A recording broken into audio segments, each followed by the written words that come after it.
Springtime has come, a time for new life and rebirth. Welcome to Wyoming Sage. I'm so happy you could join me today. I'm so excited to share with you this special time. I'm preparing an Easter brunch. So join me as I strive to restore family relations, family bonds over a heartwarming Easter brunch.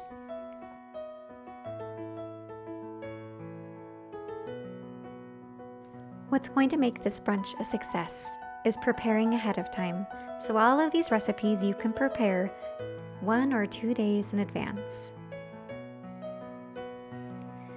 I'm starting out with hot cross buns, an old centuries-long tradition. But I'm using my mother's tried and true bread roll recipe. And I'm just adding the spices that you would normally put in hot cross buns.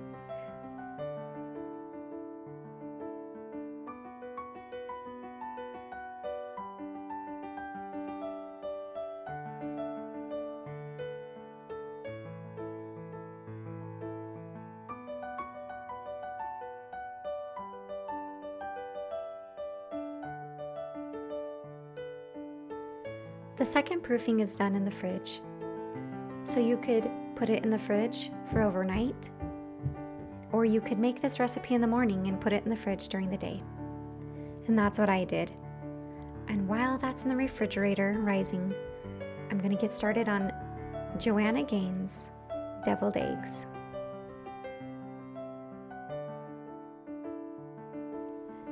And what makes this recipe so yummy is the brown sugar bacon. Now, her recipe includes how to make the brown sugar bacon, but I picked up my brown sugar bacon from the deli. So you could either make it yourself or you can pick it up from the deli if they provide that.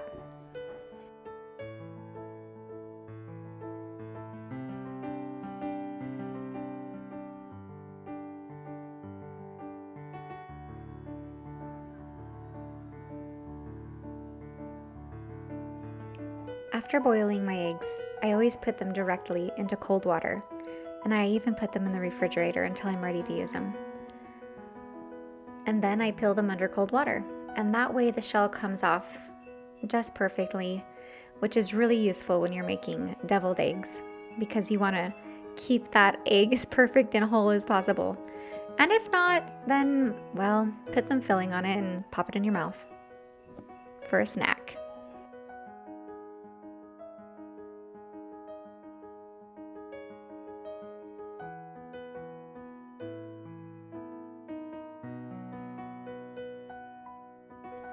Deviled eggs are a family tradition for Easter, and they are the perfect use for using those decorated Easter eggs.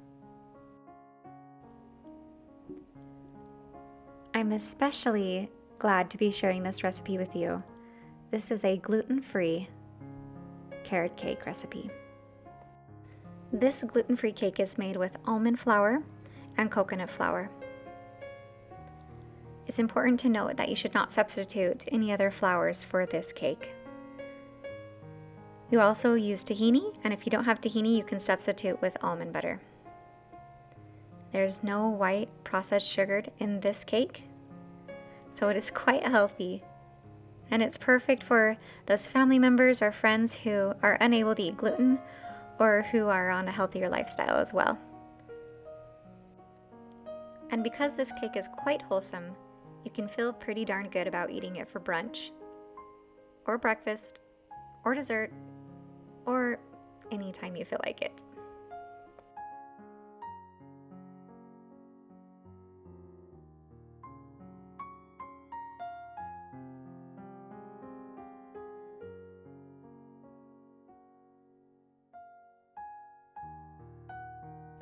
This recipe is from ambitiouskitchen.com. And the author put such great notes in there about making a great gluten-free cake. Notes about packing down the almond flour, but not packing down the coconut flour, and how the coconut flour is so important to creating a fluffy cake, and how necessary it is. So I will tag the website down below so that you can go and catch the recipe there. I highly recommend it. It's a moist, delicious cake. I love it.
Another important note is to cut out a piece of parchment paper to put in the bottom of the pan,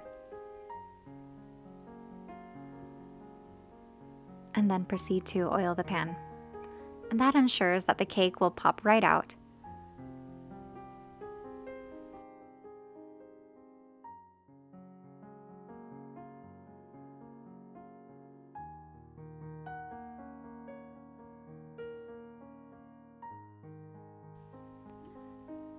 This cake is done when an inserted toothpick comes out quite clean. And this cake is naturally very moist.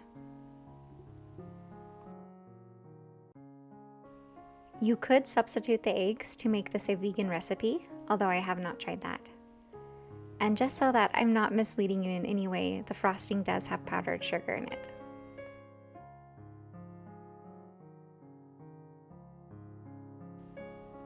And the cream cheese frosting is worthy to cut out and save for later all on its own.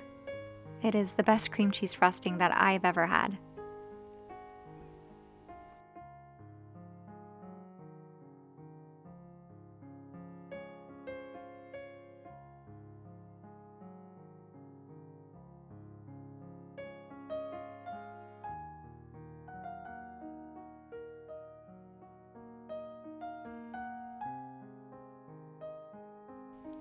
I love a homemade cake. I surely prefer it over any box cake or even a store-bought cake any day. And another thing I love about homemade cakes is that they don't have to be perfect. So take the pressure off yourself when you're decorating your homemade cakes and realize that the imperfections are the beautiful part. And it's the thought and all the love that goes into making it that counts.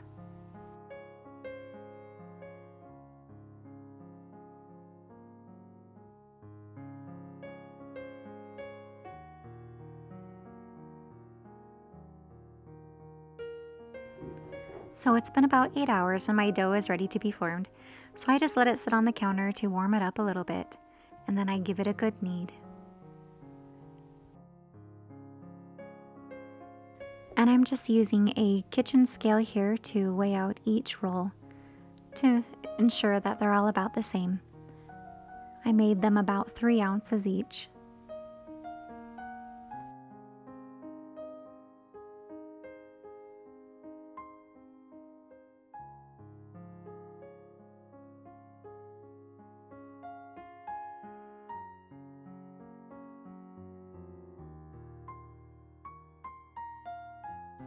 And into the oven they go on proofing setting.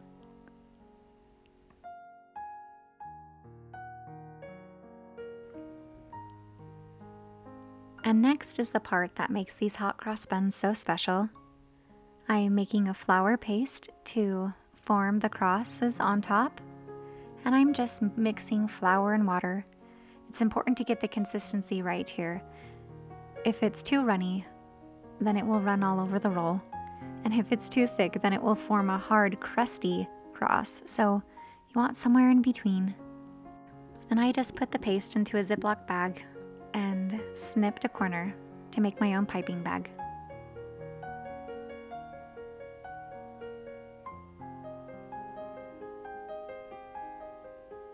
And these rolls are ready to go in the oven. Crust buns because they have crust. Boing, boing, boing, boing. Really? They smell so good. Let me smell.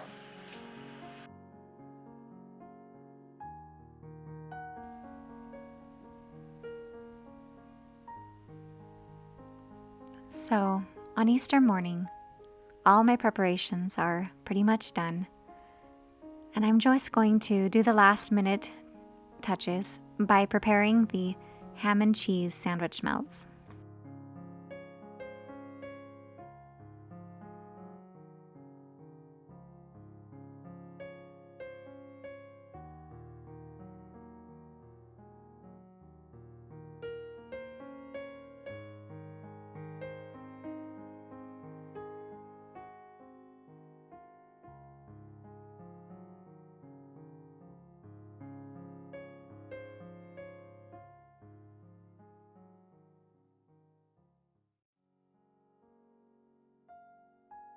Put these rolls in the oven at about 350 degrees and top them with foil until they get hot and melty and the cheese gets gooey.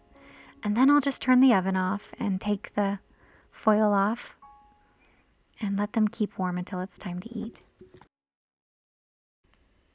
This is one of my favorite parts of preparing a special celebration or a special meal.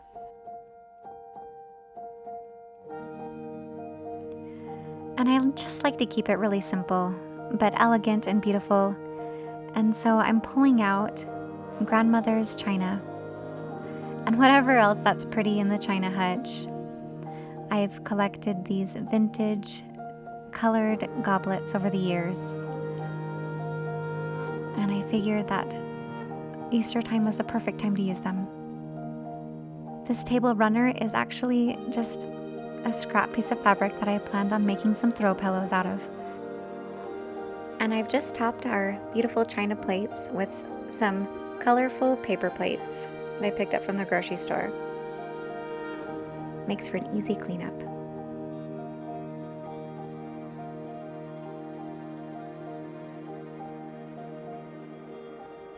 Setting a beautiful tablescape doesn't have to be too complicated or even expensive.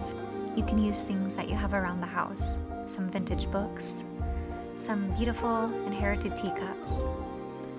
And I just picked up this fresh bouquet of flowers from the market.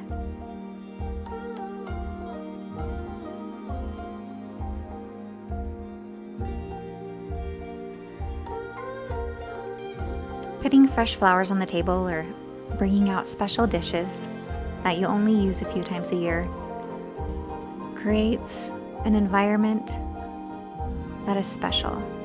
And my children know that it's special. And it just sets it apart from the rest of the days of the year. And it's little things like this that make a moment rememberable.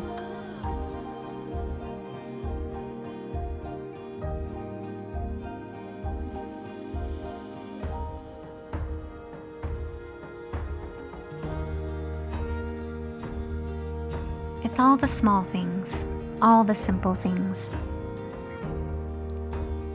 The family traditions of deviled eggs, grandmother's china that she gave us on our wedding day, the thoughtfulness of preparing a gluten-free dessert for a family member. It's all the little things that bring us together, all the thoughtful things that show that we love each other. It's the small acts of kindness and the small ways that we serve each other that show that we care and that we love. And this is how we can celebrate Easter.